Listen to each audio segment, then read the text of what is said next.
श्री शिवाय दोस्तों, 29 अगस्त 2024 को है अजा एकादशी दोस्तों। इसी दिन किया जाने वाला पंडित जी द्वारा बताया गया एक दीपक वाले उपाय आप लोगों को जरूर करना चाहिए, क्योंकि दोस्तों ये एक ऐसा उपाय है जो कि हर कभी नहीं किया जाता है।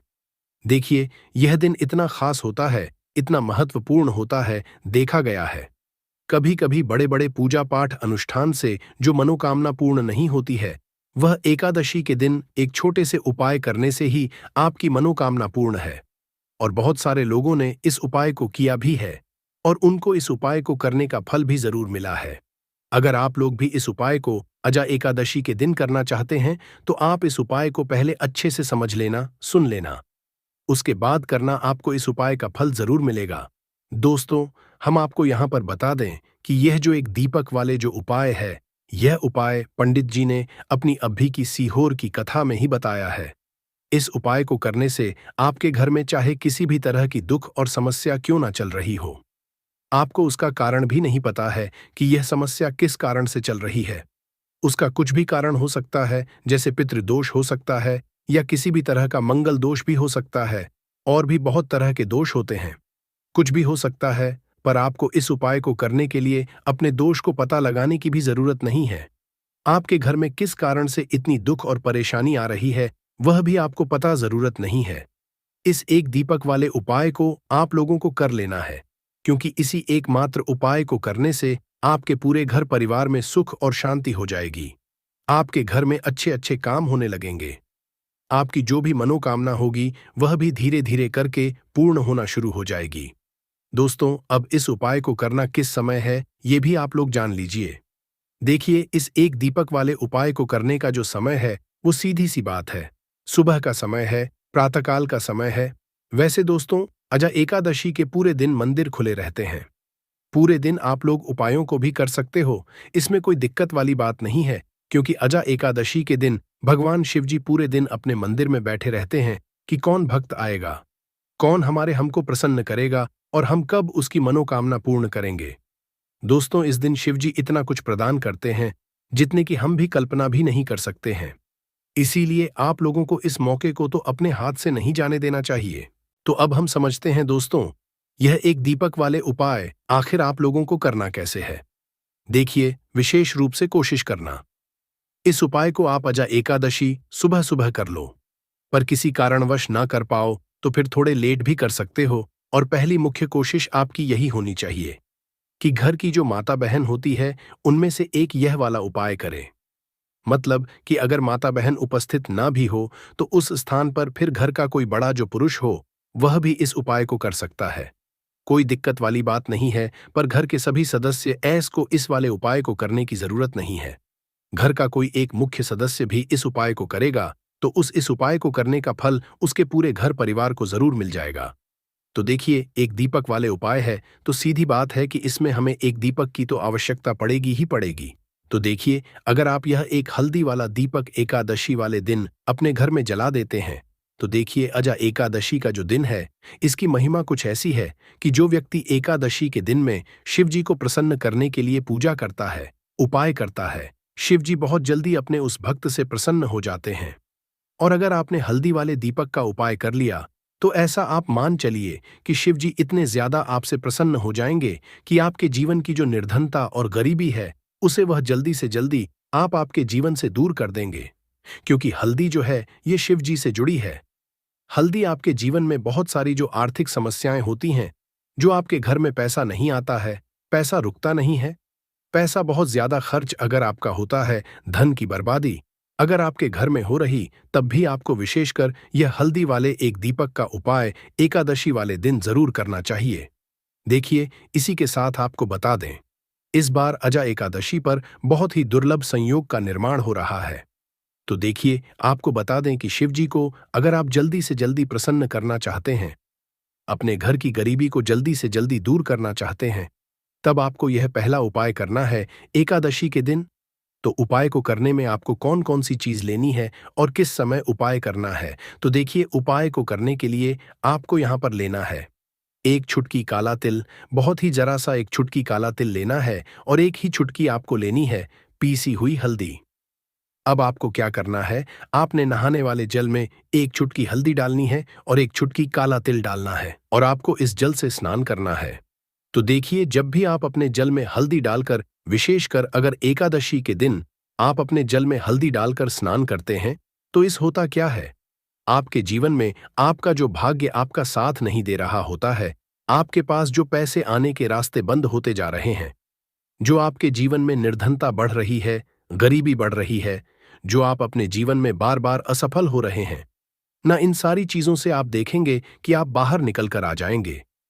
आपके घर में, आपके जीवन में पैसा आना शुरू हो जाता है, पैसा रुकना शुरू हो जाता है, क्योंकि यहां पर आपकी कुंडली में गुरु की स्थिति बहुत मजबूत हो जाती है, जिसके बाद आप जिस काम को करते हैं उसमें आपको लाभ ही लाभ मिलता है।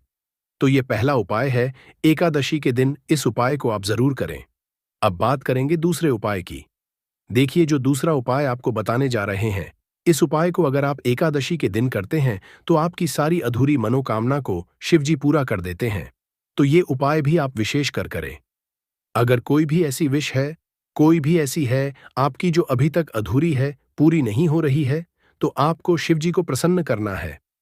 ये दूसरा वाला उपाय एकादशी के दिन करके, तो देखिए, यहां पर उपाय को करने के लिए आपको लेना है तुलसी की लकड़ी। देखिए, बहुत सारे लोगों के घर में तुलसी का पौधा सूख जाता है और तुलसी की जो टहनियां होती हैं, तुलसी की ठनी को आपको छोटा छोटा कर लेना है। छोटे छोटे पार्ट में आप उसको तोड़ लें, डिवाइड कर लें और फिर आपको क्या है, एक लाल कपड़े के अंदर इन टहनियों को रखना है। कितनी लेनी है? आप 2 ले सकते हैं, 5 ले सकते हैं, 11 ले सकते हैं। अगर 11 की संख्या हो तो बहुत उत्तम है। अब आपको क्या करना है, लाल कपड़े के अंदर रखना है और इसकी छोटी सी पोटली आपको बना लेनी है। अब सबसे पहले आपको क्या करना है, इस पोटली को शिव जी के चरणों में स्पर्श करना है, उनके चरणों से स्पर्श करना है। इसके बाद आपको यह पोटली अपने घर में या अपने घर के मुख्य दरवाजे पर आपको इसको टांगना है। अंदर की तरफ टांगे, बाहर की तरफ नहीं, या फिर इसे आप अपने घर के मंदिर में एक तरफ रख देंगे। देखिए, जब भी आप तुलसी की टनी जो होती है उन्हें अपने घर में कहीं पर भी रखते हैं और शिव जी से प्रार्थना करते हैं कि मेरी यह विश है, मेरी ये मनोकामना है, बहुत लंबे समय से अधूरी है, मेरे जीवन में निर्धनता है, गरीबी है, मेरे घर में सुख समृद्धि नहीं है, मेरे घर में क्लेश है। तो जिस तरह भी आपकी समस्या होती है, जो भी आपकी मनोकामना होती है, उसे शिव जी पूरा कर देते हैं और आपकी जीवन की निर्धनता और गरीबी तो कोसों आपके जीवन से दूर हो जाती है। जब भी आप तुलसी की लकड़ी का यह छोटा सा उपाय कर लेते हैं, एकादशी के दिन एक चीज आपको बिल्कुल ध्यान रखनी है कि तुलसी का पौधा अगर आपके घर में सूख गया है, तब आपको एकादशी के दिन उसकी लकड़ियों को नहीं निकालना है, क्योंकि एकादशी के दिन तो तुलसी की पत्तियों को भी नहीं जाता है। ये चीज विशेषकर आपको ध्यान रखनी है। तो पहले से ही आप तुलसी के पौधे की अगर आपके पास टहनियां हैं, तभी ये उपाय आप करें। दूसरी चीज कि जिनके घर में तुलसी का पौधा हरा भरा है, बहुत सारे लोगों के पौधे सूख गए जाड़ों में, लेकिन बहुत सारे लोग बहुत अच्छे से रखते हैं और किसी किसी के घर में तुलसी का पौधा सूखता नहीं है। तो उन्हें क्या करना है, उन्हें तुलसी के 2 पत्ते लेने हैं। तुलसी के 2 पत्ते लेने हैं और आपको जब भी आप शिव जी लगाते हैं, वैसे आप लगाते ही हैं हर बार अपने घर में तुलसी के पौध पत्तों के साथ, लेकिन एकादशी के दिन विशेषकर आपको तुलसी के 2 पत्ते शिवजी को उनके भोग में अर्पित करने हैं। जो भी आप उन्हें भोग लगाते हैं, जिस चीज का भी, उसके साथ आपको तुलसी के 2 पत्ते जरूर शिवजी को अर्पित करने हैं। एक चीज ध्यान रहे, भूलकर भी आपको इस दिन चावल खाने नहीं है और चावल का भोग भूलकर भी आपको किसी भी देवी देवता लगाना है, क्योंकि चावल खाना इस दिन महापाप होता है। ऐसा बिल्कुल भी ना करें, भूलकर भी आपको यह चीज नहीं करनी है। तो देखिए, जब भी आप तुलसी के 2 पत्ते शिवजी को अर्पित करते हैं, उनके भोग में उन्हें देते हैं, तो इससे क्या होता है कि शिवजी आपसे बहुत ज्यादा प्रसन्न हो जाते हैं और आपके जीवन के चाहे जिस तरह के भी दुख हो, फिर आप अपने जीवन के वो दुख अगर शिवजी से कहते भी नहीं हैं, ना आपके बिना कहे ही आपके के सारे दुखों को वो दूर कर देते हैं। चलिए अब बात कर लेते हैं। एक चुटकी हल्दी डालकर दीपक आपको कहां पर लगाना है, उपाय को कैसे करना है और कैसे यह एक चुटकी हल्दी वाला दीपक आपके जीवन की निर्धनता को तो दूर कर ही देगा। मां लक्ष्मी की ऐसी कृपा आपके ऊपर बरसेगी कि आने वाली 7 पीढ़ियों को भी न धन की कमी नहीं होगी। इतना ज्यादा शिवजी आपसे प्रसन्न हो जाते हैं। इस एक उपाय को करके देखिए। पहली आपको बता दें कि हल्दी जो है यह आपके जीवन में बहुत सारी अच्छी अच्छी चीजों को लेकर आती है, जैसे कि पैसे को बढ़ाने का काम करती है। और आपके घर में धन आने के स्रोत अगर बंद हो गए हैं, धन आने का रास्ता अगर आपके घर में बंद होता जा रहा है, उसे खोल देती है। क्योंकि आपके घर की नेगेटिव एनर्जी है, नकारात्मक ऊर्जा है, बुरी शक्तियां हैं। इन सारी चीजों को हल्दी दूर कर देती है, क्योंकि जहां पर हल्दी होती है वहां पर ये सारी चीजें रहती ही नहीं है। 30 चीज हल्दी शिवाजी से जुड़ी है, तो शिव जी आपसे तुरंत प्रसन्न हो जाते हैं। जब भी आप हल्दी का कोई उपाय करते हैं तो आपको पीसी हुई एक चुटकी हल्दी लेनी है, और ये एक चुटकी पीसी हुई हल्दी आपको दीपक के अंदर डालनी है। शुद्ध देसी घी का दीपक आप तैयार करेंगे, गोल बाती लगाएंगे और फिर उसके अंदर एक चुटकी हल्दी आपको डालना है। अब देखिए, ये हल्दी वाला दीपक आपको लगाना कहां पर है। ये दीपक अगर आपके घर में तुलसी जी का पौधा हरा भरा है और तुलसी का पौधा है, तब तो आप तुलसी जी के पौधे के पास लगाएंगे। बहुत सारे लोग हैं जिनके घर में अभी तुलसी का पौधा नहीं है, कुछ लोगों का सूख गया या किसी किसी के घर में होता नहीं है, तो वो लोग क्या करेंगे, मंदिर में भी आप लगा सकते हैं। अगर आपके घर के आसपास कहीं मंदिर है, वहां भी आप लगा सकते हैं। वरना ये दीपक आपको अपने घर के मंदिर में लगाना है। तो देखिए, जब भी आप हल्दी का दीपक शिव जी के सामने या तुलसी जी के पौधे के पास लगाएंगे, तब आपको उनका एक मंत्र है, उस मंत्र को आपको 11 बार बोलना है। ये मंत्र सभी को आता ही है, नहीं आता है तो आप इसे नोट कर लें। मंत्र इस तरह है, श्री शिवाय नमः, श्री शिवाय नमः। इस मंत्र का आपको 11 बार चयन करना है, 11 बार इसे बोलना है। अब देखिए, जो लोग मंत्र याद नहीं रख पाएंगे या जिन्हें नहीं आता है, वो श्री हरि विष्णु का ऐसे ही स्मरण कर लेंगे, उनका ध्यान कर लेंगे और दीपक जला देंगे। बस इतना आपको करना है और कुछ भी नहीं करना है। ये आप करके देख लीजिए, आपके जीवन की जो निर्धनता बहुत जल्दी आपके जीवन से दूर हो जाएगी। एक चीज और आपको ध्यान रखनी है कि जब भी आप दीपक तुलसी जी के पौधे के पास लगाएंगे, आपको जमीन पर दीपक नहीं रखना है। थोड़ी सी फूल की पंखुड़ियां रख ले या फिर कोई प्लेट रख ले। चावल आपको नहीं रखना है एकादशी के दिन, क्योंकि वैसे तो आप चावल रख सकते हैं, लेकिन एकादशी के दिन आपको चावल दीपक के नीचे नहीं रखना है। तो इस तरह से उपाय करते हैं, पूजा पाठ करते हैं, पूरी सच्ची श्रद्धा के साथ करते हैं, श्री हरि विष्णु के ऊपर विश्वास रख करते हैं, तो आपकी जितनी भी मनोकामनाएं होती, जितनी भी निर्धनता होती है, उसे श्री हरि विष्णु दूर कर देते हैं। और हमेशा आपके जीवन में, आपके घर में मां लक्ष्मी वास करती है। अब जल्दी से बात कर लेते हैं तीसरे उपाय की। तो तीसरा उपाय जो आपको बताने जा रहे हैं, इस उपाय को अगर आपने अजा एकादशी के दिन कर लिया, तो मान के चलिए, घर घर में गरीबी आपके चाहे कितनी भी ज्यादा हो, सर पे चाहे कर्जा हो गया हो, धन आपको लोगों से उधार लेना पड़ रहा हो, आपके घर का, आपके सर का सारा कर्जा दूर हो जाएगा। घर की सारी निर्धनता, गरीबी दूर हो जाएगी और आपके घर में माता लक्ष्मी का वास होगा। स्थायी रूप से, स्थायी रूप का मतलब है माता लक्ष्मी कभी भी फिर आपके घर को छोड़कर नहीं जाएंगी। तो बहुत ही सरल उपाय है। आपको करना क्या है, आपको अजा एकादशी के दिन, ठीक ना, क्या करना है, आपको खीर बनानी है, ठीक है ना। अजा एकादशी के दिन खीर बनानी है, और अगर आपके पास थोड़ा सा इलायची है तो आपको क्या करना है, वो इलायची खीर में डालनी है, उसके दाने खीर में डालने हैं। इससे क्या होगा, इलायची की जो खुशबू है वो खीर में अच्छे से समा जाएगी, और माता लक्ष्मी को जितनी भी सुगंधित वस्तुएं होती हैं, उन्हें वो सुगंधित वस्तुत्व बहुत ही प्रिय होती है।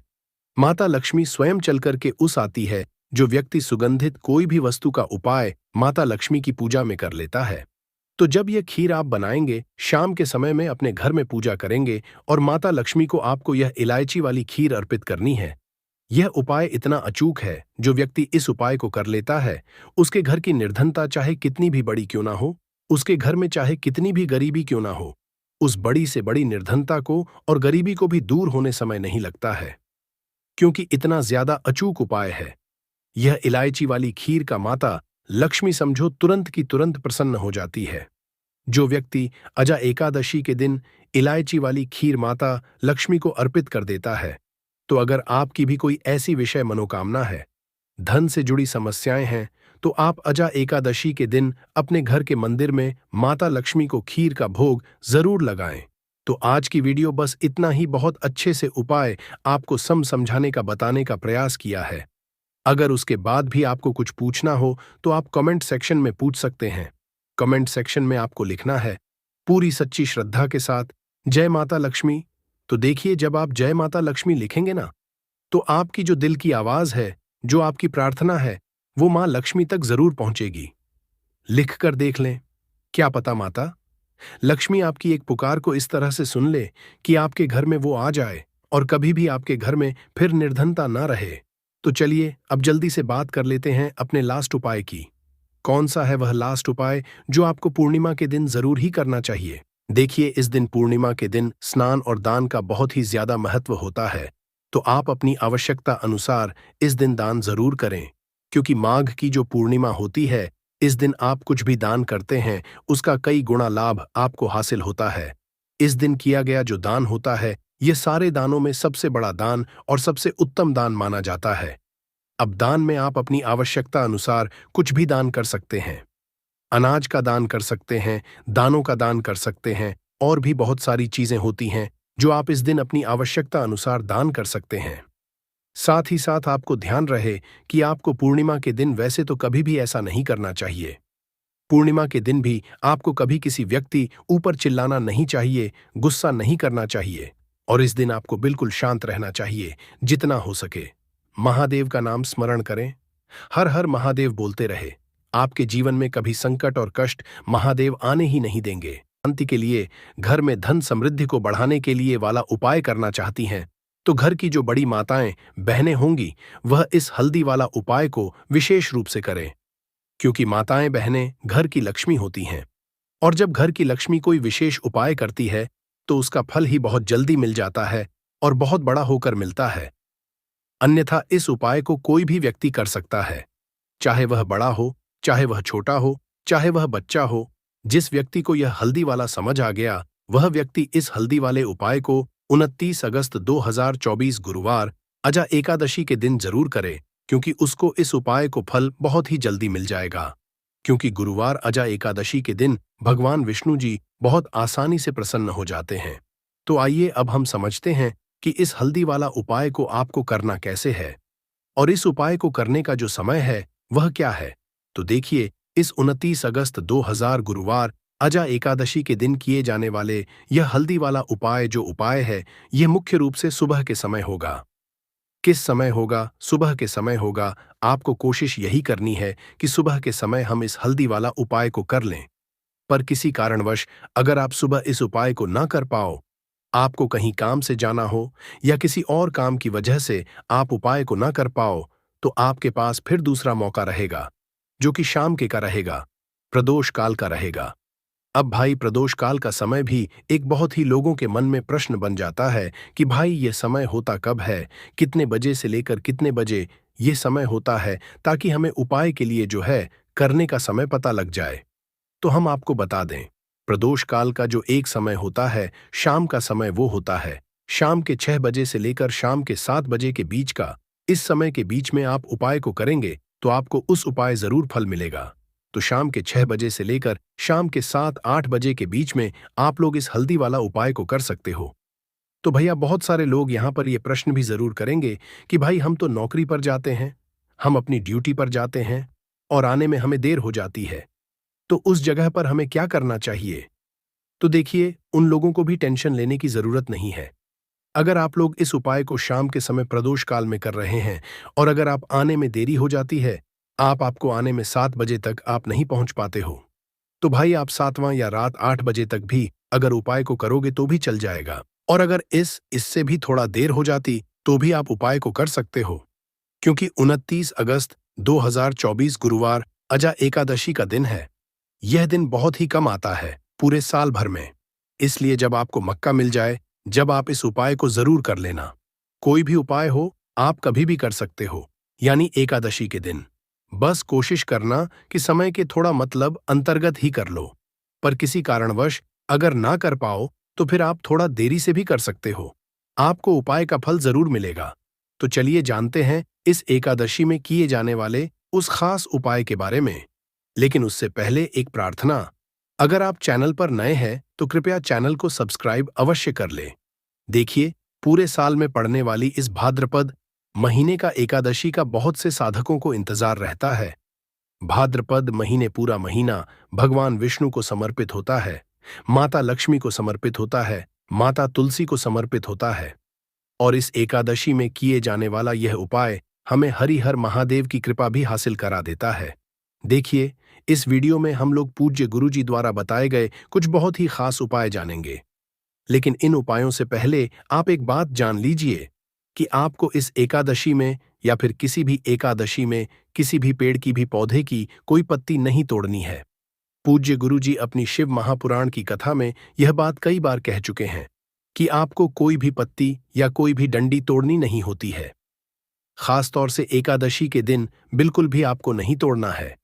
इसी के साथ आपको एक और बात का ध्यान रखना है कि आप जब भी सुबह स्नान करें, किसी भी साल में पड़ने वाली जितनी भी एकादशी होती है, उन सभी एकादशी में आप अपना एक नियम बना लीजिए कि एकादशी जब तो उस दिन आप सुबह जब स्नान करेंगे तो उसमें एक चुटकी हल्दी मिला लेंगे।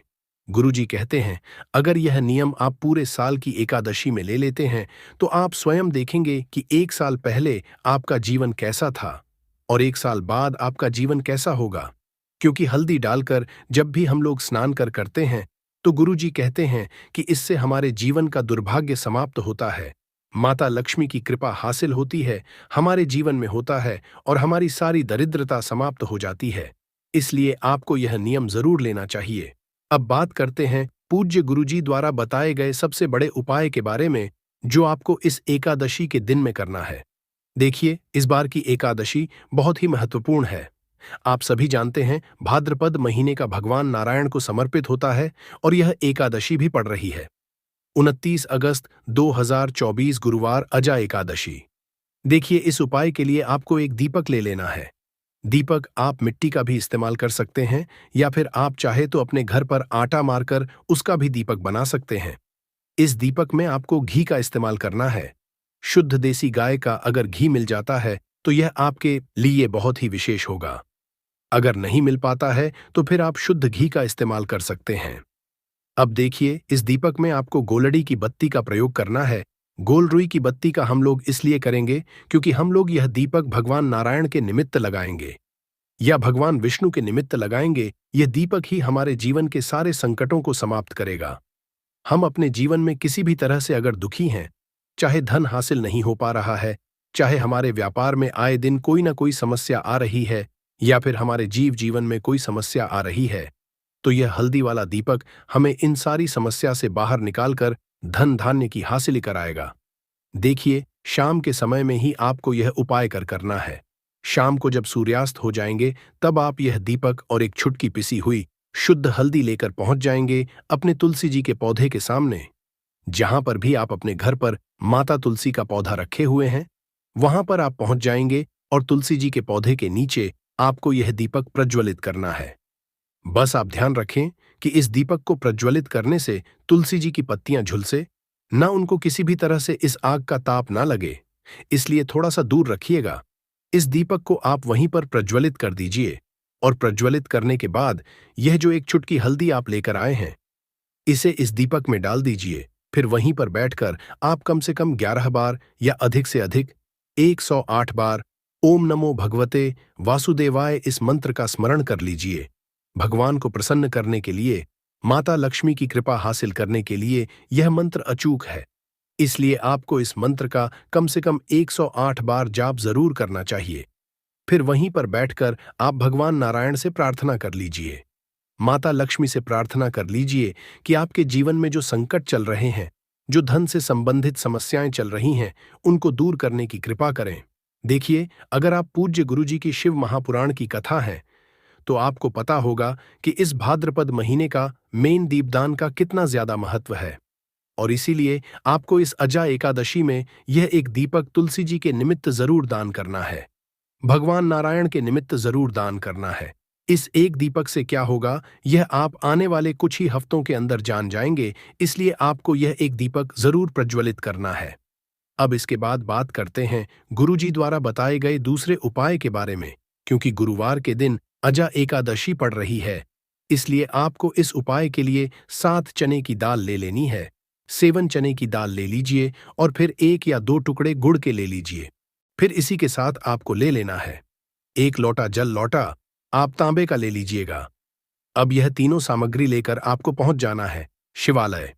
देखिए, इस उपाय को आप सुबह करना चाहे तो सुबह कर लें और शाम को करना चाहें तो शाम को कर लें।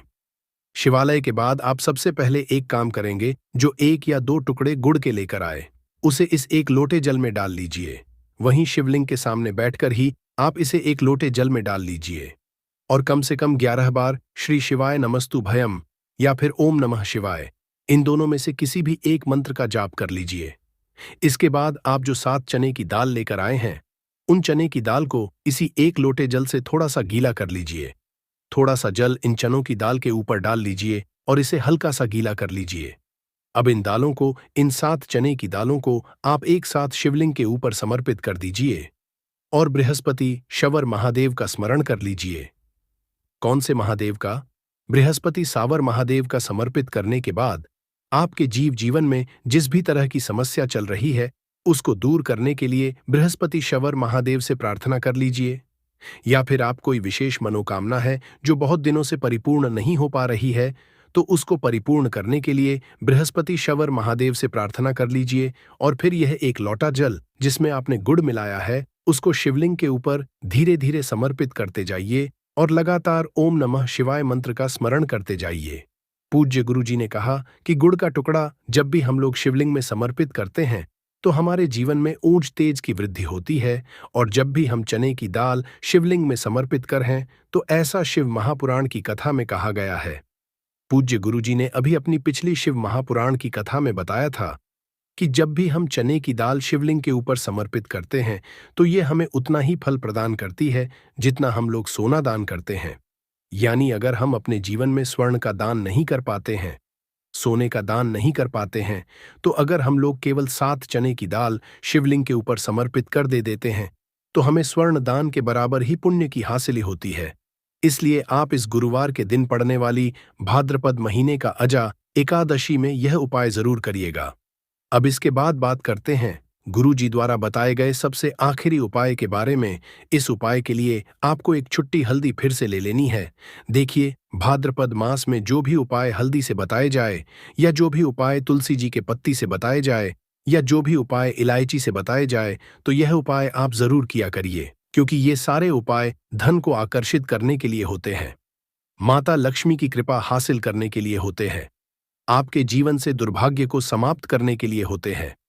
इस उपाय के लिए भी आपको एक छुटकी हल्दी ले लेनी है और साथ ही साथ एक लोटा जल ले लेना है। तांबे के पात्र में एक लोटा जल ले और यह दोनों सामग्री लेकर आपको पहुंच जाना है किसी भी लेके वृक्ष के नीचे।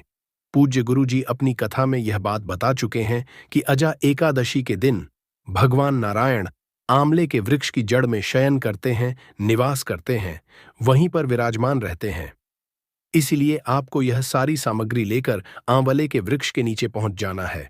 देखिए, अब वहां पहुंचने के बाद आप एक काम कर सकते हैं, या तो आप यह एक छुटकी हल्दी इसे एक लोटे जल में डाल लीजिए, और या फिर यह एक छुटकी उसके वृक्ष की जड़ में पहले से ही समर्पित कर दीजिए। अगर एक चुटकी हल्दी से एक लोटे जल में आप डाल रहे हैं तो यह एक लोटे जल का मिश्रण आप आंवले की जड़ में धीरे धीरे समर्पित करते जाइए और नमो भगवते वासुदेवाय इस मंत्र का स्मरण करते जाइए। फिर वहीं आंवले के वृक्ष के नीचे बैठकर भगवान नारायण से प्रार्थना कर लीजिए, अपने संकटों को समाप्त करने के लिए प्रार्थना कर लीजिए। और अगर आप एक एक चुटकी हल्दी पहले इस आंवले के वृक्ष में समर्पित कर रहे हैं तो पहले यह एक चुटकी हल्दी समर्पित कर लीजिए। फिर उसके बाद जो एक लोटा जल है उसको धीरे धीरे इसी हल्दी के ऊपर यानी आंवले के वृक्ष की जड़ में धीरे धीरे समर्पित करते जाइए और लगातार ओम नमो भगवते व वासुदेवा इस मंत्र का स्मरण करते जाइए। पूज्य गुरुजी के अनुसार इस उपाय को आप 2 तरह से कर सकते हैं। अभी जैसे आपको बताया गया, इनमें से किसी भी एक तरह से आप यह उपाय कर सकते हैं। वहीं आंवले के वृक्ष के नीचे बैठकर जितनी बार भी आप इस चमत्कारी मंत्र का जाप कर सकते हैं उतनी बार आप कर लीजिए। ओम नमो भगवते वासुदेवाय इस मंत्र का जाप कर लीजिए, भगवान नारायण से प्रार्थना कर लीजिए, फिर वापस अपने घर आ जाइए। गुरुजी ने कहा कि यह हमें बहुत ही अच्छा मौका मिल रहा है कि भाद्रपद मास में गुरुवार के दिन यह अजा एकादशी की तिथि रही है, इसलिए कोई भी उपाय हल्दी से बताया जाए तो वह हमें जरूर करना चाहिए। अब बात कर लेते हैं तीसरे उपाय की, और तीसरा उपाय उन लोगों के लिए है जो लोग कहते हैं कि मेरे पर्स में पैसा नहीं रुकता, मेरी तिजोरी में पैसा नहीं रुकता है, मैं बहुत परेशान रहता हूं कि मेरा पर्स जो है वो खाली हो जाता है। तो जिन लोगों के पास पर्स में पैसा नहीं रुकता, जिनके हाथ में पैसा नहीं रुकता है, उन्हें नवरात्रि में किसी भी एक दिन ये तीसरा उपाय करना है। उपाय लौंग से करना और हरी इलायची से करना है। तो देखिए, उपाय को करने के लिए आपको क्या क्या लेना है। आपको यहाँ पर 2 लौंग लेनी है और 2 ही हरी इलायची लेनी है। अब अपने घर के मंदिर में आपको शाम के समय में बैठ जाना है, ठीक है ना? अब सबसे पहले एक देसी घी का दीपक माता लक्ष्मी के आगे लगाएंगे और फिर ये 2 लौंग और 2 हरी इलायची माँ लक्ष्मी को अर्पित करेंगे। करने के बाद आपको क्या करना है, माता लक्ष्मी से कहना है कि मेरे जीवन जो भी फिजूल खर्ची है, जो मेरे पास पैसा नहीं रुकता है ना? तो हे धन की देवी, माता लक्ष्मी ऐसी कृपा करो कि मेरे पास धन रुकने लगे और धन की बर्बादी, फिजूल ऐसी चीजों का सामना मुझे कभी नहीं करना पड़े, है ना? ऐसा पैसा मेरे पास आए जो रुके और मेरे हाथ से पैसा जाए, लेकिन अच्छी चीजों में जाए, कभी भी खराब चीजों में मेरा पैसा ना जाए। इतनी कृपा आप और श्री हरि विष्णु मुझ पर कर देना। बस इतनी प्रार्थना कर लेना और फिर उस दिन आप उसको ऐसे रखे रहने देना। अगले दिन दोनों लौंग उठानी है, दोनों हरी इलायची आपको उठानी है, एक छोटा सा लाल रंग का कपड़ा लेना है, दोनों चीजें उसके